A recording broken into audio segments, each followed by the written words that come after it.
స్పష్టత లేకుండా మాట్లాడడం కంటే మౌనమే మిన్న.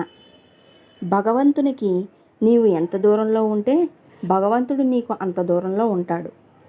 కోరికలు మితంగా ఉంటే బాధలు తక్కువగానే ఉంటాయి.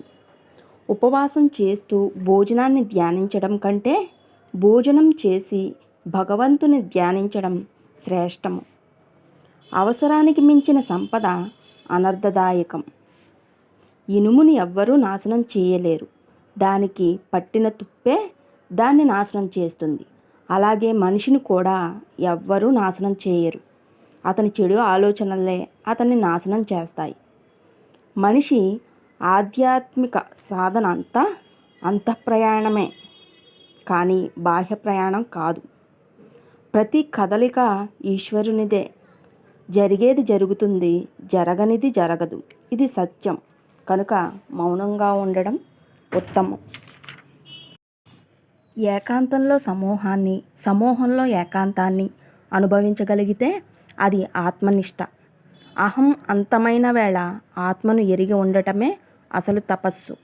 చీకటి లేదు అంటే ఉన్నది వెలుగే అని అర్థం. మానవునికి అన్నీ తెలుసు, కానీ తానెవరో తెలీదు. అన్నింటినీ తెలుసుకునేందుకు ప్రయత్నిస్తాడు, కానీ తనను తాను తెలుసుకోకుండా తక్కిన అన్నింటినీ తెలుసుకోవాలని తపన పడటమే గొప్ప అజ్ఞానం. నైవేద్యం పెట్టి ప్రసాదం తినడం అలవాటు చేసుకుంటే కొన్నాళ్ళకి ప్రతీదీ ప్రసాదంగానే కనబడుతుంది.